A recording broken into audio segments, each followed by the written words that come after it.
Hello and welcome to another version of our Cathedral check-in. I'm Ansley Tucker, the Dean, and I'm here today to introduce to our Cathedral community our new Director of Communications, Jonathan Brower. Jonathan, you have been here for all of not quite 2 weeks yet. Yes.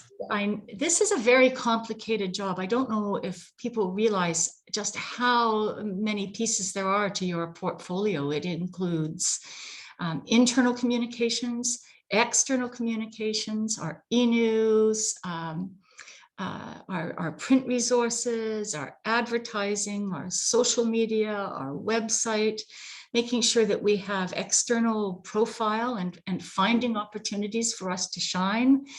It's a big job, and Yes. you just kind of walked in here. You must feel like you've been drinking from a fire hose.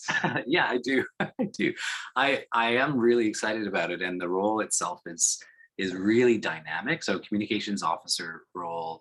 The way that I envision it working is there's all those pieces that you mentioned that come together, but the glue itself is the narrative that I see in the cathedral and the people who work there and the humanization of an organization and telling those stories. So I'm really excited to sort of pick that apart and do, I call this a communications audit, but where I go through all the material, go through the past Instagram and Facebook and all the things that I've seen, and I sort of take out different ideas of what's been done and what I want to redo and what stories I feel need to be told.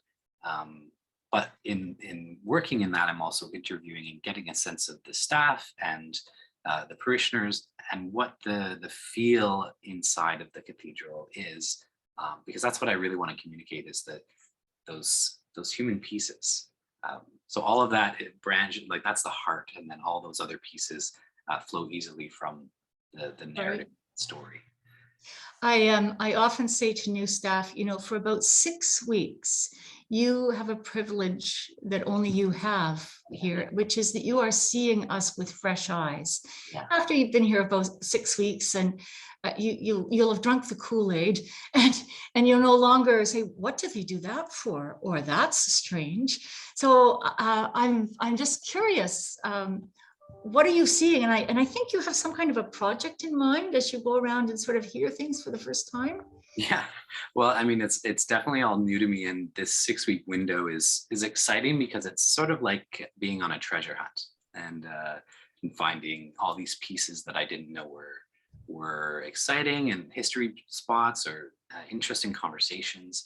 And so what I want to do is on one of our social media platforms, start telling my story of how I'm discovering through new eyes the cathedral and understanding my job and what's to do. And I think the interesting piece that people won't know is that I have no Anglican roots. So when I'm talking about new findings, I really am looking at words. I'm looking at things that appear in the liturgy and all of these pieces that I why do we do this? And what's the story behind this? So it could be very simple to quite complex stories. And I just want to highlight those pieces because what's evident isn't always apparent, and what's apparent isn't always evident. And I think as we, as a cathedral, are presenting ourselves on external media and social media, it's important to think about how we're seen through the eyes of others. So I have this really cool opportunity.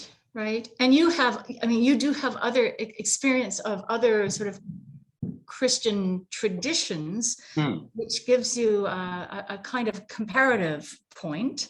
Absolutely. I hope that this turns out to be a fantastic one for you. You do have formal education in communications, but I also think that you spent quite a bit of time and still have love for and commitment to the theater. Yes. Yeah. Tell us about that. Sure. Well, I first started communications back in 2006 at the University of Calgary, and it was to be a joint degree with SAIT Polytechnic in radio broadcasting. But I ended up doing just a small amount of radio broadcasting and focusing on public communications and technical communications and media and those pieces. So I did that degree, and then I during that same time, I was also taking some acting courses because public speaking and acting and presentation were all pieces that that go really well. It's really important to know how to speak to the media and to give lectures and all these pieces. So I wasn't really sure where I was going with my career, and took an acting course and had done musical theater in high school, and it revamped my love of theater in general. So then I started doing communications for nonprofit theater companies, and then built my own company and co-founded it, and it was a queer theater company in Calgary, and I did that for, gosh, I think it was, ran for 6 seasons.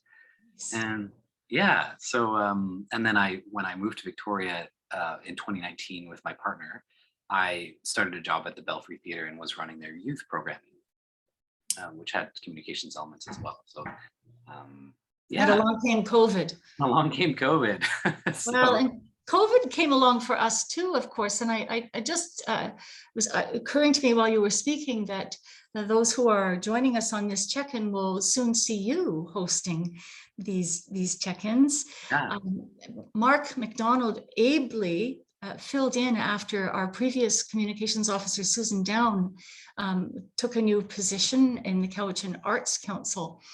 But he's been doing that on a quarter-time basis. And we wanted to wait until we were emerging from COVID before hiring somebody into your 3 days a week, a more extensive position, because it's just so hard to figure out all the pieces when hardly anybody is in the space. coaches, So relationship is so important. we've been very grateful to Mark for the work that he has done, and we're really pleased to be welcoming you. And people are going to be seeing more of you. Yeah. I do have one other thing, at least one other thing I wanted to ask you about, because I know that you've also done some work in social justice, and of course that is very important for people of faith. Mm-hmm. Yeah, I did a master's at Brock University while my partner was training in medicine, and my master's was a social justice and equity program, but it was focused in theater, and I was looking at the possibilities and limitations of queer religious agency. So I did that through a theater piece that I co-created with a really amazing human named Ari Paranthahan, who is a Shaivist Hindu and trans non-binary. So together we layered our stories of growing up in conservative religious atmospheres and also being queer, and trying to find our way back into faith and figure out how do we dream of a future when in some ways religious trauma has taken our ability to dream away. And so we create a theater utopia within the space of a play and perform it and enact our own future.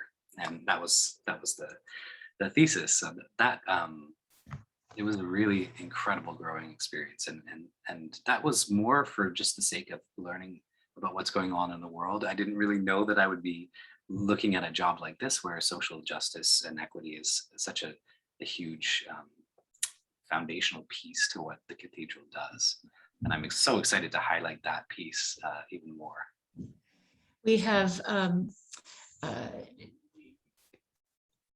been doing a lot of work, the best we can anyway, around issues particularly of reconciliation.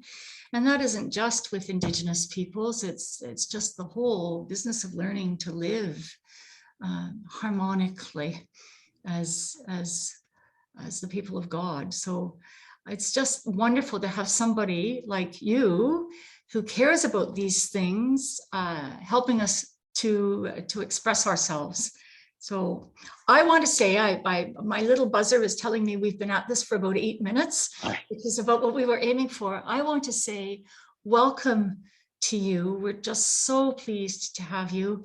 And I'm hoping people will have lots of opportunity to meet you and talk to you and give you lots to communicate about. Yes, very yes. soon. You definitely will be seeing me around, and you might hear from me. All of you watching, who knows, I might feature your story. So yeah, thank you for welcoming me, and I'm really excited to be here.